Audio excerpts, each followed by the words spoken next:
This is a section on anabolic and catabolic reactions, and we'll go down through here and look at this. First thing we have is the term metabolism. Metabolism is the net result, or that is the sum of all the chemical reactions happening in an organism. So right now you have thousands of different chemical reactions taking place in you. Some of those reactions release energy, some of those require energy, some of those make larger, more complex molecules, some of those reactions break down molecules. The metabolism is the net result of all that activity. Same thing in a bacterium. It is the net result of all the bacteria, net result of all the activity.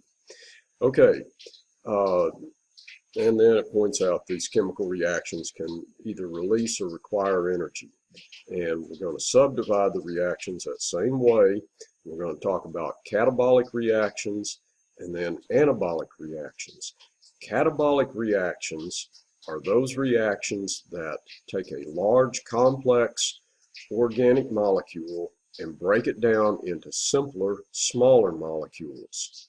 Now, these reactions are generally hydrolytic, meaning that it happens by means of hydrolysis. Hydrolysis is where hydro is water, lysis is to split, to break down, to destroy. So you have a large complex molecule such as a protein. Water is inserted into that large complex molecule and it breaks it down to its amino acids. You have a large complex molecule like starch. Water is inserted and it breaks it down to glucose. So it's a hydrolytic reaction or a process of hydrolysis. It is also catabolic, meaning it's taking a large complex molecule, breaking it down. The other thing that we see is that these breaking down processes are generally exergonic. Exer is out of. Exergonic reactions are reactions that are energy releasing. Okay, so they produce energy. Okay, then we have anabolic reactions.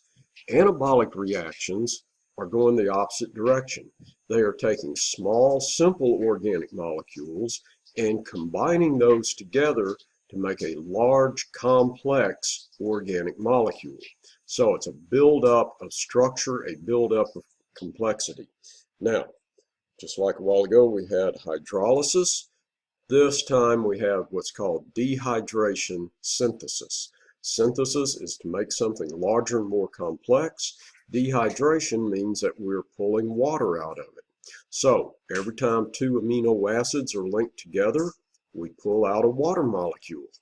Every time two glucose are linked together to make a disaccharide or maltose molecule, we pull water out of that.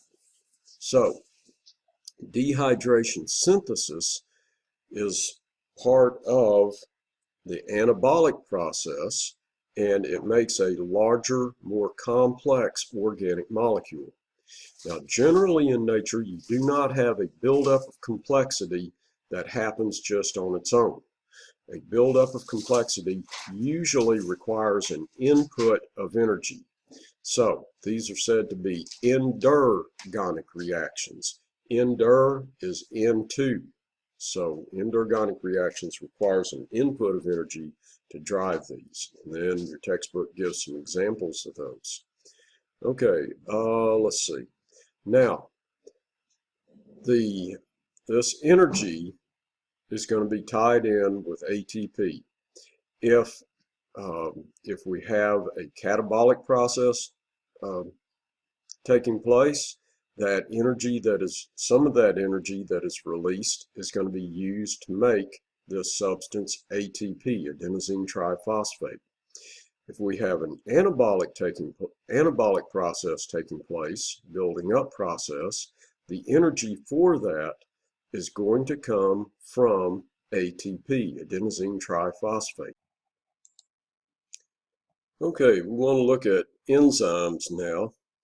And before we tear into the textbook material on enzymes, we'll go over here and get a little background on enzymes that isn't really given here in your textbook. Here we go. And first off, we're going to look at the idea of what an enzyme is. An enzyme, I bet you that'd work better in a different color. There we go. An enzyme. This is a organic catalyst. Now then, organic catalyst, what does that mean? Well, organic, it's an organic molecule. Catalyst, what we'll see here is that a catalyst, this speeds up chemical reactions, R sub X reactions, without being used up in the process. It does not become part of the end product. So basically, the enzyme is not part of the end product. And I always tell students to think of the enzyme, and this isn't 100% correct, but it's an easy way to think of it. Think of the enzyme as a little character in there that's doing the work. Okay, so basically that's kind of like somebody in there that is breaking things down or building things up. Okay, so let's look at a diagram of this. And so what we're going to have is we're going to have an enzyme that has a certain shape to it. So here's our enzyme, and we're going to have a substrate. Now the substrate has a shape that matches part of that enzyme. Okay? So enzyme, substrate. Now, for just a split second, these two fit together. So here's our enzyme, and here is our substrate. Okay, and that is called the enzyme substrate complex. Okay, that lasts for a split second. Then the enzyme comes out of this process unchanged, and the substrate comes out as new products. Okay, so right there, new products, and here's our enzyme. Now, because the enzyme is unchanged, this enzyme molecule can come back around, pick up another substrate molecule, and can repeat this process.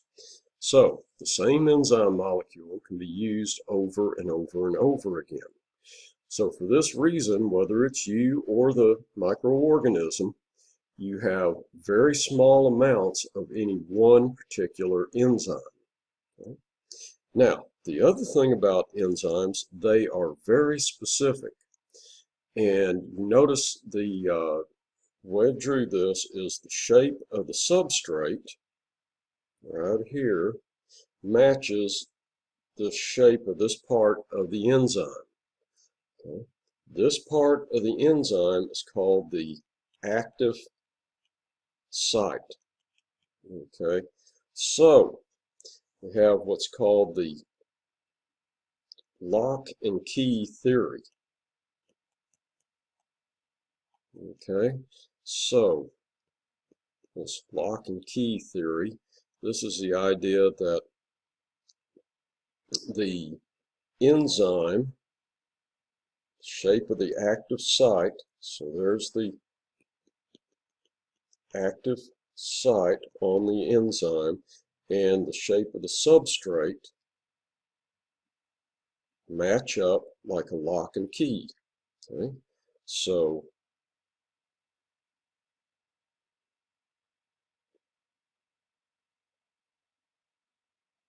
right there, active site, and here's our substrate right there. Okay, so they're going to match. So active site. So that is the lock and key theory. Those two match up perfectly. Okay, now then,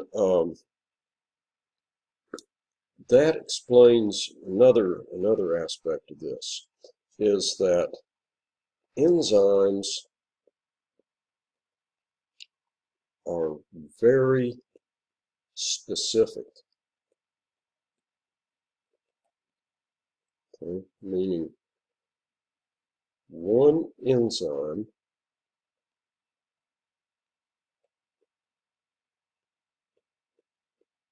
works with only one substrate.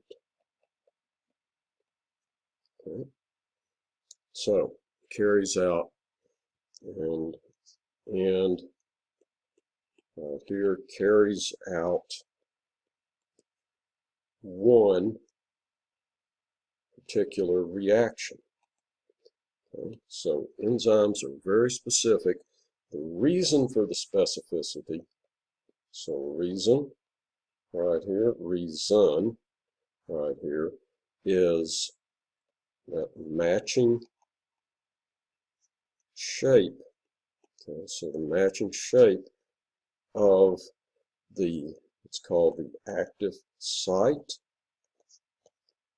and the substrate. So, in other words, lock and key.